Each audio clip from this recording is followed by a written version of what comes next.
Hello everyone and welcome to the Ultrasound podcast with me, Tom Evans, professional trail runner and winner of Western States in 2023.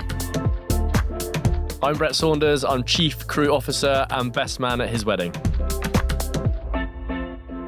Hello everybody and welcome back to episode 7 of the Ultrasound podcast. You are here with your hosts Tom Evans and Brett Saunders. And today we are going to be taking a deep dive into everything for UTMB, which is pretty soon and ever so slightly terrifying, but we are where we are. Yeah. And let's get into it. Let's get into it. What does your training look like from now to UTMB then, Tom? I think the training for a race like UTMB has just got to be, like, I guess the key word for this is specificity. Yeah.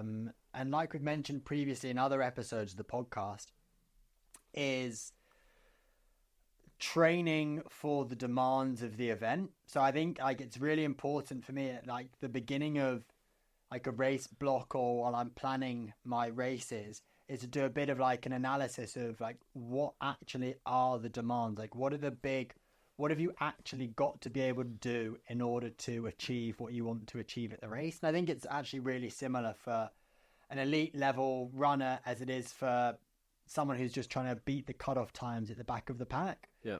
If you're trying to, arguably it's easier for someone who's trying to beat the cutoff times at the back of the pack because that's what you need to do. You need to move from here to here in this amount of time. And if your goal is purely just to finish, that's what you need to do. Okay. Whereas I think for an elite athlete who's really trying to push the limits and the barriers of what is humanly possible, I think it does become a little bit more complex because there are way more uncontrollable factors revolved around on the timings wise. So yeah, I guess at the beginning we do a bit of an analysis of what do we think the challenges ahead of us are and what can we do in order to try and turn those challenges into opportunities. So taking a race like UTMB, lots of UTMB race itself is at altitude. It's above 1800 meters. So spending a sizable amount of time at altitude is really important. So that's definitely something that was put into my training for it. Yeah. The climbs themselves, you end up spending more time climbing than you do descending because descending is obviously quicker. Yeah. So it's better to improve 1% uphill than it is to improve 1% downhill. Yeah, okay. Because you're going uphill for a significantly longer amount of time. Yeah.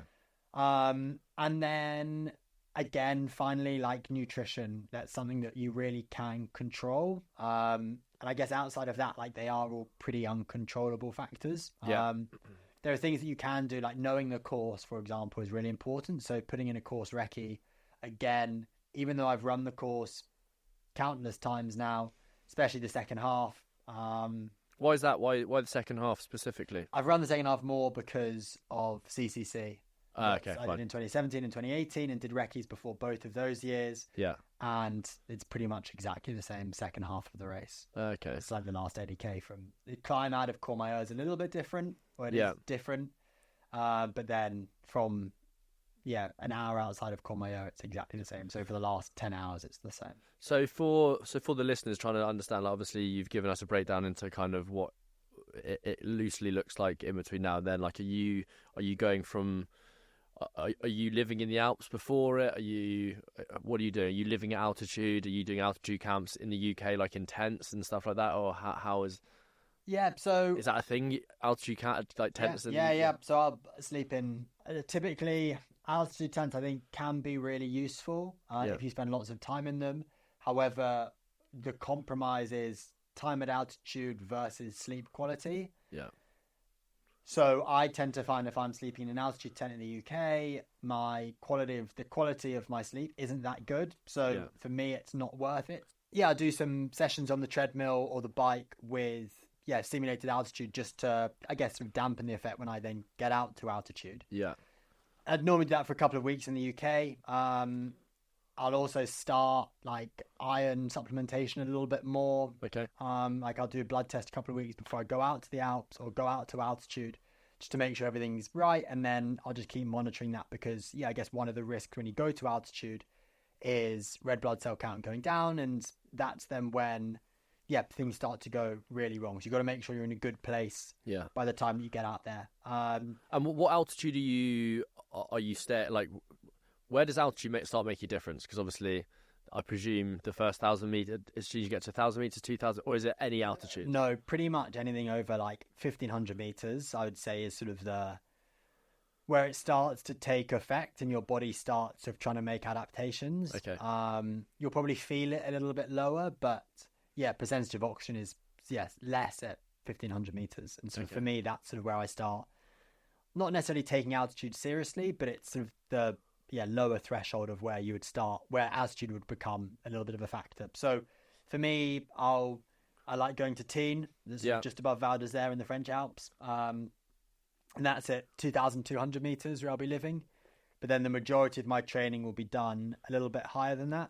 But I've also got the ability to drop down to go a bit lower to do some key sessions. Key sessions being just anything a little bit more intensity, a little bit faster, because the higher up you are, the harder it is. So aerobically, you're getting a bit more of a hit on your system, but you won't be moving as fast. And the cost of, I guess, everything with training is a bit of it's a cost analysis.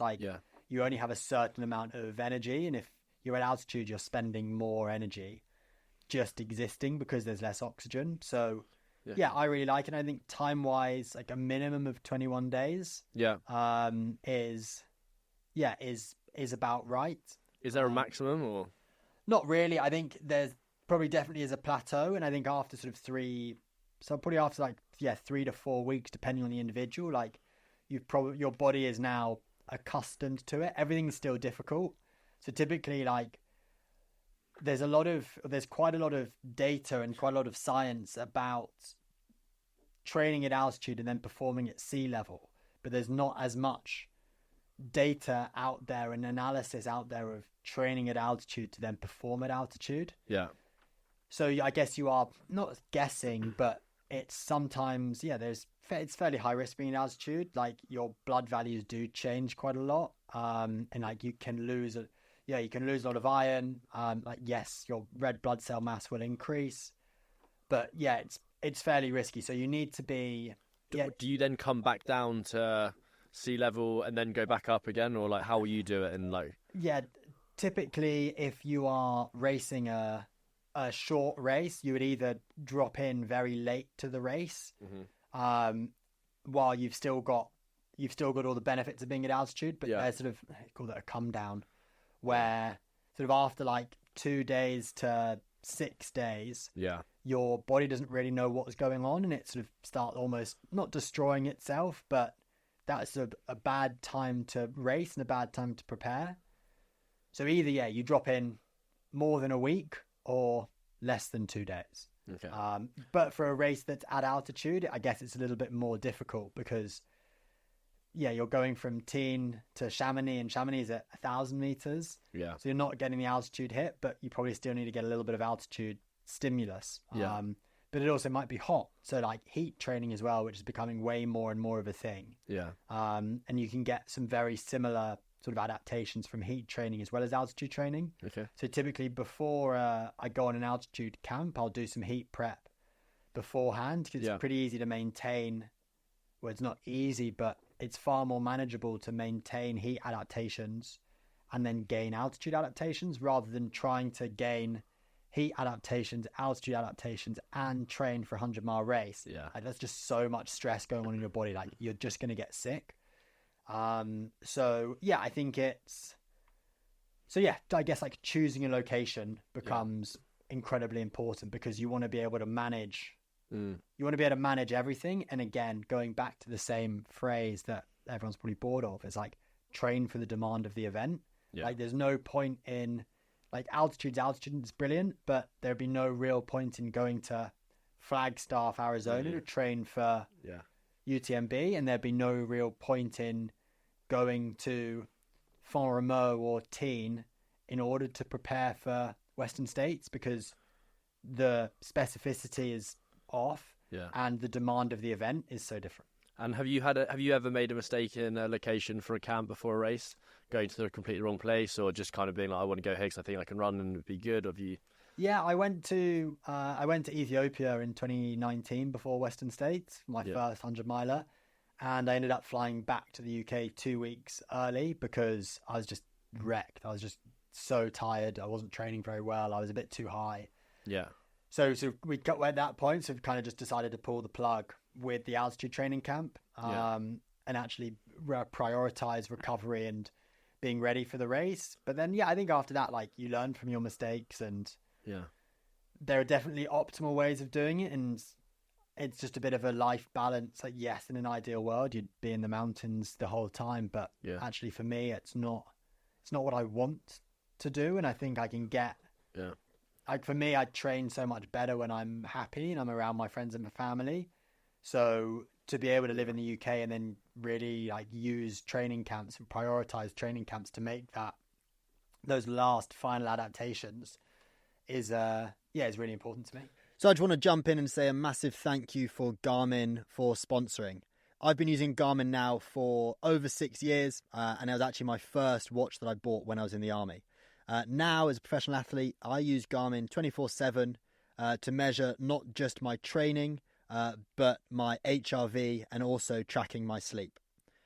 For me, I find the most valuable things about my Garmin is using the features such as Pace Pro and Climb Pro for when I'm racing. This really helps me to gauge the effort, especially going uphill, to make sure that I don't go too hard too soon and I'm able to finish the race off in style. Finally, and I think the most important thing, is the battery life. Having a watch that can last longer than you can out on the trails is an absolute game changer, and looking forward to using Garmin for the rest of the season. Well, and that leads us on to the next point, really, is that, I mean, your better half and dogs as well, I mean, they're very much part of your training and you being happy to perform as well as you can. So that must make things a little bit tricky. How does it all work with Sophie being out with you in the Alps, or you coming back? And obviously she's got a career as well going on, so fitting it all in must be pretty challenging. Yeah, so I think for this UTMB camp, things are a little bit different, and we're actually going on camp together. She's going to come out on camp basically to do her own training, but also to support me and what I'm doing. And we're going to be out with the dogs, which will be incredible. And we're just really, really excited to be able to like have like a home from home, because I know I train my best when I'm in an environment that I'm happy. And I'm now, when I was younger, going away to the Alps for 4 weeks on my own was absolutely fine. Whereas now, like, I have a life, I have family, I have things that are really important to me, and I want them to be out with me, and I'll just train so much better. So really looking forward to doing this. And this is the first time you guys have done that? First time we've done it. Like, we've been on training camps together, but have been on more on her terms. Like, we've been to Australia together, and that was an incredible camp but I was sort of fitting in with what she was doing rather than this way around. It's sort of the first time that she is compromising far more than I am. But it should be amazing, and I think she'll gain a lot from it. And I think for me, just being able to be in the mountains, that's my favorite place in the world, and Teen is a place that's incredibly special to me. To be able to be there and finish a run. And I remember last year just thinking, I wish I had a dog that I could just take for a little walk in the evening, but just to stretch my legs, give me a little bit more purpose. And for me, it's just going to be a really nice mix of everything. That's great. And will you guys train together out there? Yeah, we'll train a little bit together. Like, we actually do quite a lot of our easy stuff together, because like I said in a previous episode, easy runs easy, so you can do hard runs hard. So for me, it doesn't really matter with my easy runs whether I run it 4 minutes 30 kilometer or 5 minutes 30 per kilometer. Easy is supposed to be easy. And when you look at the average pace of UTMB, that's 7 minutes per kilometer is the average pace. So you need to be used to running a little bit slower. I think she's not been to an altitude camp before, so I think that'll be a little bit of a shock to the system. And is there much like kind of power hiking, walking that goes into your training, or is it just kind of going to a long run in the mountains and that would just naturally be part of it because of I think it's just that specificity. You're in a similar sort of environment to what you're going to be encountering during the race, and just getting it really structured that actually for a day, for like a recovery day, going for a couple of hour hike with the dogs is probably absolutely perfect. Or hike uphill and you can then catch one of the ski lifts back down the hill. Nice. So it's going to be a really cool camp that I'm really looking forward to. Nice, mate. Would you say, obviously, leading up to this year and how we have discussed is kind of this year is all very much the build up to UTMB. You had a pretty heavy cross country block earlier on in the season, before now kind of heading more to the trails and the mountains and stuff like that, focusing on climbing. Do you feel like you're reaping the rewards from that earlier block with the cross country? Like, how has that affected your training now? Like, with obviously Transarcania and Lavrado, did you notice the work that was put in earlier in the year? Yeah, I think definitely it's I guess it's a little bit different way of doing things, but I think it's really important to have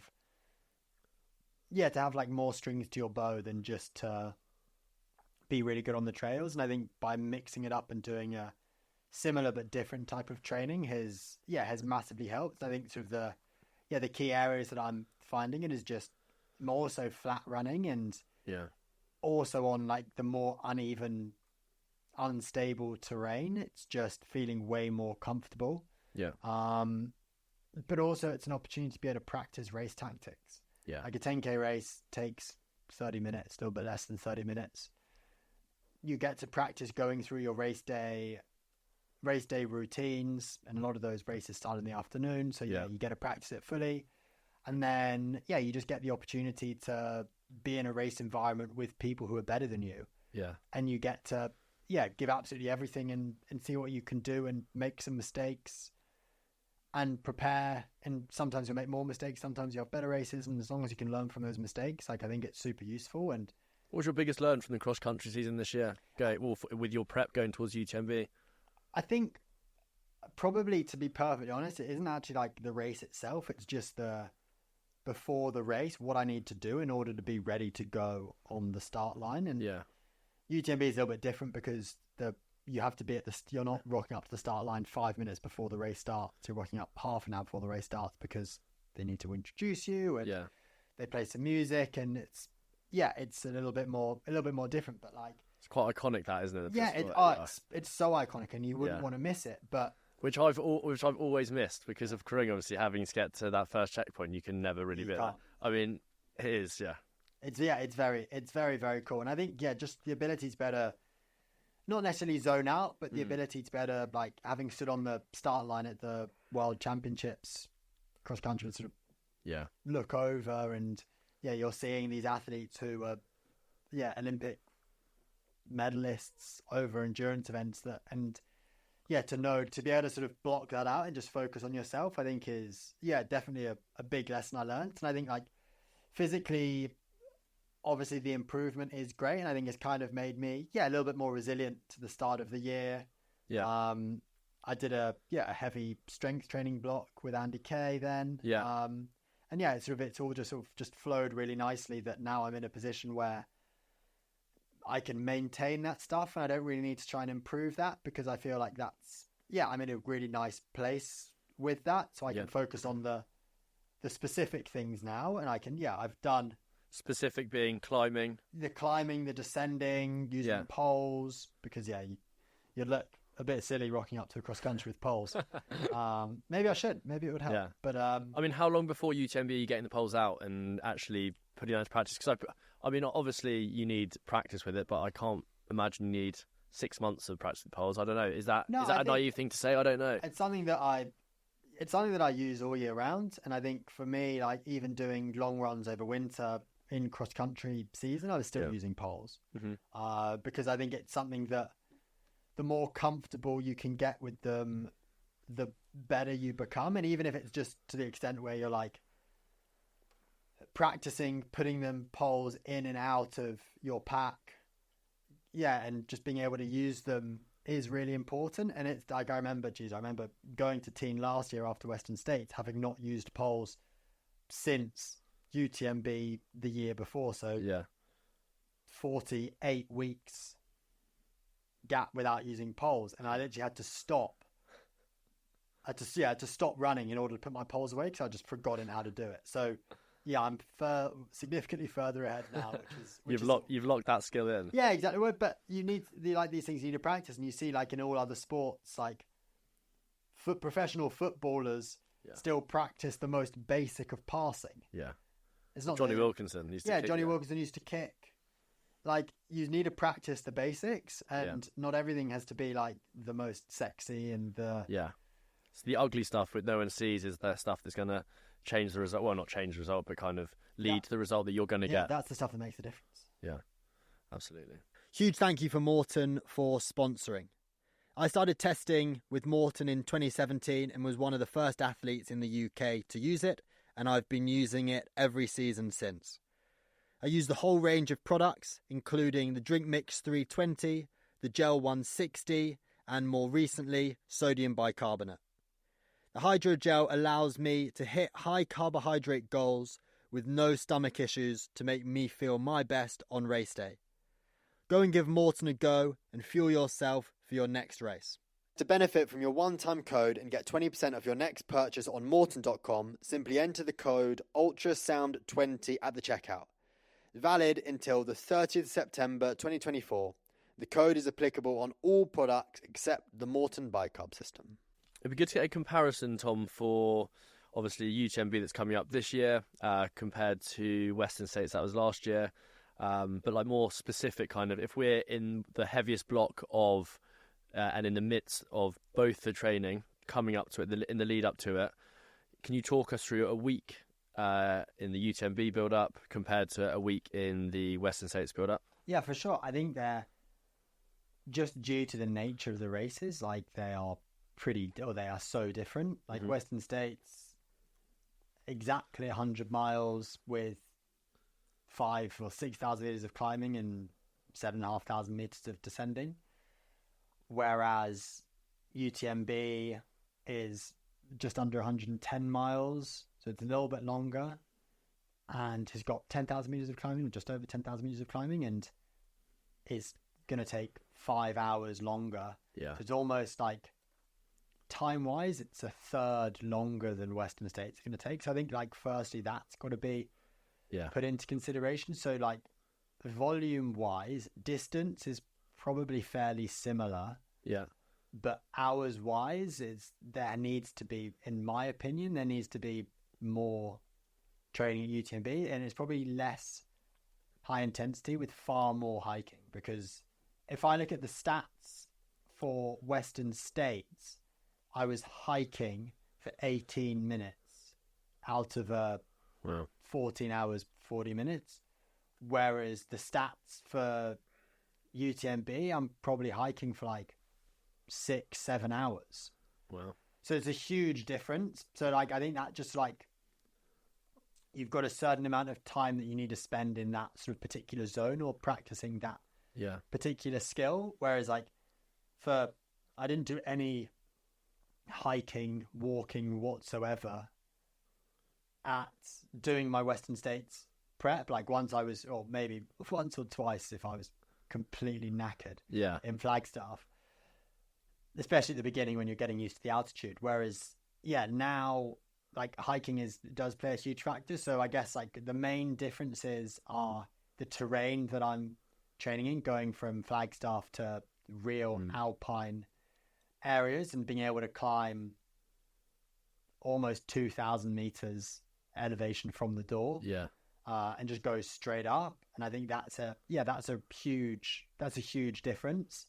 But I think like there are lots of things that aren't different and are the same. Like we don't always need to massively overcomplicate things, and I actually think sometimes simplicity is one of the best ways. I think it is probably the best way to do things. At the end of the day, it's just a race. It's just running.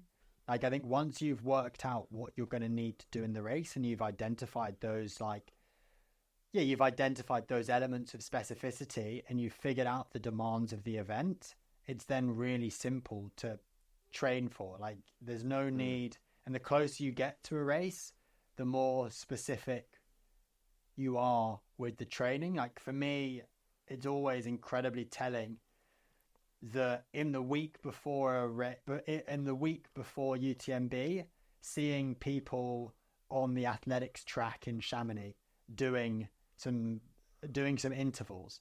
It's like that is so far away from what you should be doing. Like there's no specificity there whatsoever. Like fine, do intervals. I will do intervals, but I'll do them on the trails because that's the specificity. And that's why, like, for me, by doing cross country, you do the least specific activities the further away from the event. So I did lots of cross country, lots of cross training, and the closer I get to the event, the more of that comes out, and I then just focus on the real details because I don't need to be good at cycling. I was gonna say, will you take your bike up to the Alps? I take my bike up to the Alps, but I won't do massive amounts. But sort of there is a bit of a backup and a bit of recovery, but I'm not gonna be riding 10, 15 hours a week on the bike. No, because I'm gonna be, if my limit is, let's say, 30 hours of training, I'm gonna be doing most of those running because that's what I need, running/hiking, because that's what I need to do. To be at my very best, because I don't need to be a good cross-country runner at UTMB. I don't need to be a good descender on my bike for UTMB. Like it's a running race. I need to be good at the things that are going to be involved in the race. So I think just getting those elements of specificity are the things that really separate them apart. So like the weeks actually look pretty similar, and I feel like once you've got a good blueprint of like how much recovery you need between each session, having a plan is great. And obviously like that plan is going to change a little bit because some days you might not recover as well. You might get a little bit sick. You might twist an ankle, whatever it is. So still being able to be adaptable, but like training volume and overall stress probably wants to be fairly similar. And actually the altitude between Flagstaff and Teen is pretty similar. Oh, is it? It's like 100 meters different. So it's perfect. But I don't think there are a huge amounts of differences in the two, except for it needs to be specific. It's quite clear actually. I mean, it's quite incredible how different they do need to be, considering the volume still is very similar. Volume's really similar, but like again, like going back to the saying of train for the demands of the event. Like if that's the race you're doing, that's the race you need to train for. Like there's no point in going out and training. If you want to run your best marathon, for example, there's absolutely no point going out and doing training for 100 miler. It's not specific enough. No, you're not. Yes, some of it will still be good. You're still doing running. That's great. But in order to get your very best, you need to train. You need to train really specifically. And I think that's fundamental to be able to get your very best. Whether you're at the front trying to win races, or you're at the back or in the middle just trying to get around. Like I think it's super critical. And a lot of people will say like, oh well, I have not got the opportunity to go to altitude, or I live in the city and I've not got big climbs to do. It's like, okay, well, if you've identified that you need to do climbing, like okay, let's find a way that you can do climbing, like whether that's going on an incline treadmill or it's going on the stair machine, whatever it is. Like you've identified what the demands are. It's like, okay, well, how can I improve it at those things, rather than sort of not necessarily making excuses, but at the same time making excuses. You know what you need to do, sort of thing. So you know what you need to do. So just go and do it. Find a way to do it. If the race really means that much to you, which these races are difficult. They take a long time to get in. There's no guarantee that you're going to have a place in them. So I think at that point, like you've just got to be able to fully commit and find a way to achieve what you want to achieve. And what are the trails like up in the Alps? Are they busy? Are there lots of people out there training? Are you running past Jim Walmsley out on the trails? Is like how is it out there? I guess it depends where you are. Like Chamonix is some of my favorite trails in the world. In June and the beginning of July. It's then the sport is incredible at how much it has grown. Like I absolutely love seeing people on the trails. It is absolutely brilliant, but it does get really busy. And for me, my idea of the best trails are the ones that I have not necessarily on my own, but a little bit less busy, which is why I tend to prioritize going to Teen or Val d'Isère, because it's definitely not as busy. Is that quite common in the elite field of people there? They'll be close, but not quite in Chamonix, just because of that. Yeah, I think the vast majority of the athletes won't be in Chamonix until they need to be. Or probably go early. Yeah. And run the course and check everything out, but then we'll probably then go away again somewhere if they can, if they've got the ability to. Yeah. Because it does just get a little bit overwhelming. And I think if you're in the same place for too long and you're going to race there, like, yes, it becomes super specific. Yeah. But at the same time, like, every day you wake up and you're running on the trails that you're going to run in the racing, like, I actually think it's really nice to run somewhere a little bit different. Yeah, Still absolutely. very similar, but just to leave a little bit of excitement out there. Are there people the whole way around the course, UTMB? For the first bit, there's quite a lot of people in the daylight, and then at the night time, you tend to get a couple of sort of randomers just running with you during the night. Oh, really? There were far more. Admittedly, I did far more of the race in 2022. But like when Jim and Killian were both racing, who were two of the biggest names in trail running, especially Killian, like there were far more people around with Killian racing. Oh, really? Like he is an absolute icon. And we had, during the night, probably had 5 or 6 people running 10, 15 miles with us. Really? Like completely pitch Who's black. in that front pack then? Me, Zach, Jim and Killian. Wow. And there were more people who weren't racing running with us Yeah. than there were who were racing. Yeah. What secrets did Killian give you? I think it's just really interesting watching like how he conducts himself over the trails. Like he is so in tune with the mountains. Like, and it is genuinely incredible. Like he is so at one and at ease in the mountains. Like it's just.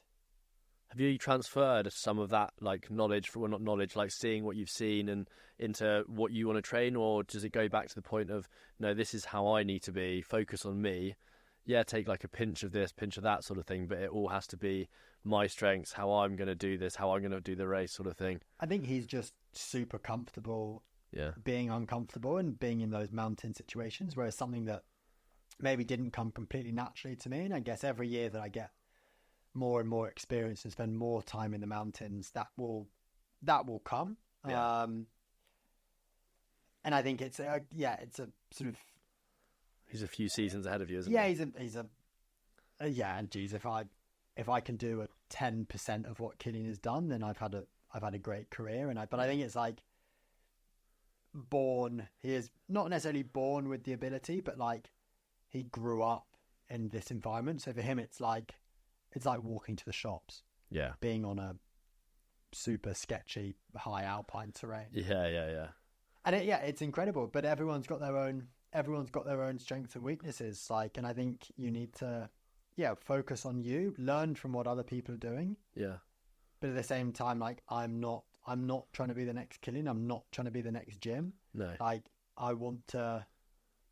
Yes, I'd love some of the skills that Jim has. I'd love some of the skills that Killian has, but that's not me. So I need to work with what I've got and make what I've got as good as I possibly can. Yeah. And if that's good enough to be able to battle with them, then great. And it has been. Yeah. Add a little bit from all of you lot at the front and get a pretty good run, exactly. I'm sure. Yeah, sort of the love child of all of us put together would be I don't know what you'd take. Yeah, sort of Killian's mountain ability. Yeah. Zach Miller's sort of relentless go-getter. Yeah, just being able to sort of squeeze every inch of performance out. Yeah. Jim's running style. My speed maybe. Yeah. Like that would be a bit of a force to be reckoned with. It really would be. Thanks to Plasmade for sponsoring the pod. Plasmade is a complementary plant-based adaptogen that has benefits across performance and recovery, as well as reducing travel stress. It's only to be taken pre and or post-race and training sessions, not during. Fundamentally, Plasmade, through its only active ingredient, French maritime pine bark extract, increases endogenous stabilised nitric oxide production, a vasodilator that increases oxygen uptake in the bloodstream and better circulation.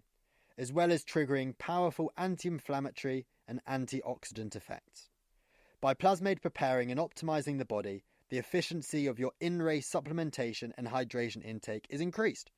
So, in summary, you perform better and recover faster. Allow me to introduce you to Plasmade by using the code ULTRA20. That is ULTRA20 at the checkout on the Plasmade websites to receive a 20% discount. And join me in using Plasmade. Now, moving on to something that is probably your biggest passion, one of the biggest passions, your van.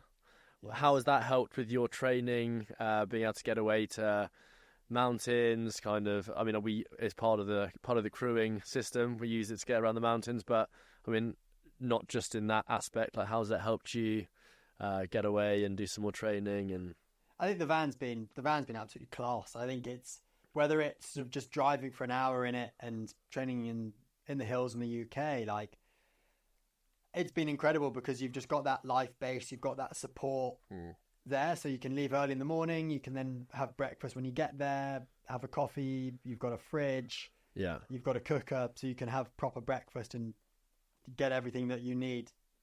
You've got everything that you need to have there, which I think is, it's super helpful. But then also, like you said, like a bit further afield, like we'll drive out to the Alps in it this year, and just the ability to be able to have that so we can go on little adventures, and it just becomes a really great tool to be able to home on wheels to train out of. And like it's not huge, but it's enough for 2 of us and 2 dogs to live in for 4 or 5 days. 3 of us. You're not staying in there with us. I'd rather book you a hotel. But I think it's a great bit of kit, and have been incredibly thankful to have it. And it's definitely made training far more enjoyable, and it's made training easier. Like, I think training in its very nature is really difficult, and it is really hard. But having this has just helped to ease a little bit of the stress and the pressure, just to make it a tiny bit easier, so it just becomes way more manageable. Like, after doing a 4 or 5 hour run, instead of having to just drive home straight away, like, it's so nice to be able to, if it's raining, just to get in, relax for a little bit, put my legs up, have a little sleep, have a proper meal, rather than just a recovery and shake. a shower. Like, it makes a huge difference. Just to recover and go back into that cycle of sort of recover from training, prepare for training, train, recover from training, and so on and so forth. So and then in these big races where you've got crew, and if the van's there, like, it just means it's a bit easier for the crew going out there. Bit more space, just be a bit more organized. And the dogs love it as well. And are you driving from Teen to other places to get some miles in, or is it all from the door out there? We'll do a little bit of both. Like, I think it's see what the weather's doing, and just make it. Training needs to be fun. It needs to be enjoyable. And we've got some friends who are actually staying in Courchevel while we're in Teen, and it's probably like 70 miles on the road, but it's only 23 miles via trail. So Soph will probably drive with the dogs from Teen to Courchevel, and I'll do a long run. To get there. And just like fun things like that to be able to do, I think is really nice, and make the van work for us rather than us having to work for the van. And it's, if you want to go sleep somewhere, like, I absolutely love just sort of driving a little bit, maybe a bit higher up, and just staying the night somewhere different in the van. Like, wake up in the morning, open the door, and you've just got the most incredible view. You're at 3 and a bit thousand meters above sea level. And just open the side, have your breakfast. It's just, for me there's absolutely nothing like it. It's my perfect morning. So Tom, I've got a couple of questions for you. It's a this or that style question. High or low altitude? High altitude. Home or away training camps? Home. Sauna or ice bath? Ice bath. Liquids or solids with foods? Liquid. Well, everybody, thank you so much again for listening to episode 7 of the Ultrasound podcast. We've absolutely loved recording it, and this is the final episode before UTMB. So, yeah, once again, thanks so much for being part of this journey, and we both very much look forward to chatting to you on the other side. And I think we'd like to take this opportunity just to wish you the best of luck, Tom, from the listeners and myself, for UTMB and everything else. Thank you very much. See you on the other side. See you then.